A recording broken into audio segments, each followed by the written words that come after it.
Hi, welcome to ASP army YouTube channel. இன்னைக்கு நம்ம எதை பத்தி பார்க்க போறோம்னா, டிவிகே என்டிஏ கூட்டணி நிஜமா பொய்யான்ட்டு. நிஜம்னு சொல்லலாம், இதை பொய்யன்னு சொல்லலாம். நம்ம கடைசி வரைக்கும் பார்ப்போம் இது என்னன்ட்டு. அதுக்கு முன்னாடி நம்ம ஒரு பிளாஷ்பேக் போயிட்டு வரலாம். இந்த டிவிகே கட்சி ஆரம்பிச்சு 2 இயர்ஸ் ஆகுது. இந்த 2 இயர்ஸ்ல இந்த கட்சியை பத்தி பேசாத ஒரு நாள், ஒரு செகண்ட், ஒரு நிமிஷம் கிடையாது. ஏன்னா அந்த அளவுக்கு இந்த கட்சிக்கு ஒரு பாப்புலாரிட்டி இருக்கு. பட் இதே கட்சியை இது ஒரு குழந்தை கட்சி, மைனாரிட்டி கட்சி, சின்ன பசங்க கட்சி அப்படின்ட்டு பேசாத ஆளுங்களே கிடையாது. ஆனா அதே கட்சிக்கு தான் இன்னைக்கு அவ்வளவு டிமாண்ட்.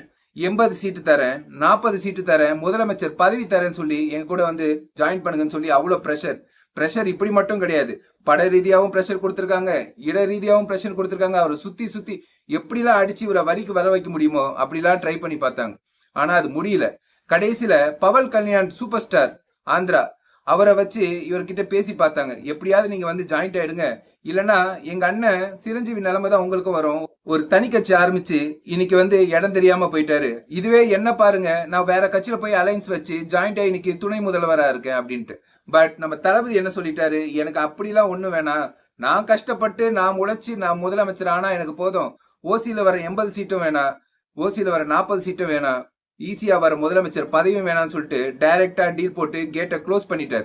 அது இல்லாம என்னதான் இருந்தாலும் நம்ம மீடியாக்கள் வதந்திகளை வந்து ஓவரா தான் பரப்புறாங்க. இவங்க ஸ்டார்டிங்ல இருந்தே பிஜேபி வந்து கொள்கை எதிரின்னு சொன்னதால அதுல வந்து ஜாயிண்டே ஆகல. ஏன்னா பிஜேபி இல்லைன்னா கூட ஏடிஎம்கே கூட போய் அலைன்ஸ் வச்சிருப்பாங்க.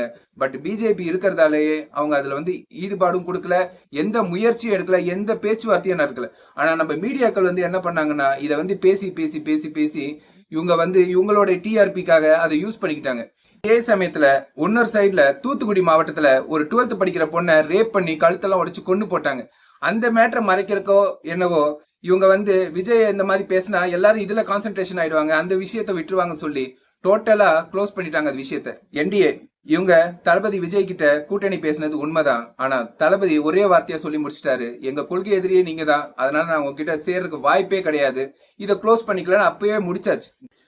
பிஜேபி எப்படியாவது எந்த நிலைமையிலாவது அவங்க கூட சேர்த்தாகணும், அப்பதான் நம்ம இந்த கட்சியை வின் பண்ண வைக்க முடியும் இந்த வாட்டி எலெக்ஷன்ல அப்படின்னு சொல்லிட்டு ரொம்ப போராடி பார்த்தாங்க. கடைசி வரைக்கும் முடியல. தலையிலே நின்று தண்ணி குடிச்சாலும் நம்ம தளபதி கிட்ட அது நடக்கிற மாதிரி தெரியல. கடைசியில இப்ப வேற வழி இல்லாம எல்லாத்தையும் முடிச்சுக்கிட்டு அவங்க வேலையை பார்க்க போயாச்சு. இது உண்மைதான், வதந்தி கிடையாது. நல்லா யோசிங்க, டிவிகேன்ற ஒரு கட்சியை தவிர வேற எந்த கட்சியாவது இந்த நிலைமையில இருந்து இந்த மாதிரி ஒரு ஆப்பர்ச்சுனிட்டி விடுவாங்களா? மானவ ரோஷத்தெல்லாம் பார்க்காம மற்ற கட்சிகள்னா போய் ஜாயிண்ட் அடிச்சிருக்கோம். ஒரு சீட்டுக்கு 4 சீட்டுக்கே அலைஞ்சுக்கிட்டு இருக்காங்க.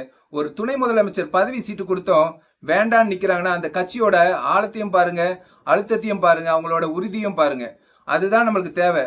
எதுக்கும் அலையவும் கூடாது, சொல்ல காப்பாற்றவும் செய்யணும். அந்த மாதிரி ஒரு கட்சி தான் டிவிக்கு என்ன பொறுத்த வரைக்கும். இந்த எலெக்ஷன்ல ஒரு நல்ல கட்சிக்கு ஓட்டு போட்டு ஒரு நல்ல கட்சியை முதலமைச்சர் சீட்ல உட்கார வைங்க. See you, bye from your ASP Army YouTube channel. Next வீடியோவில் பார்க்கலாம்.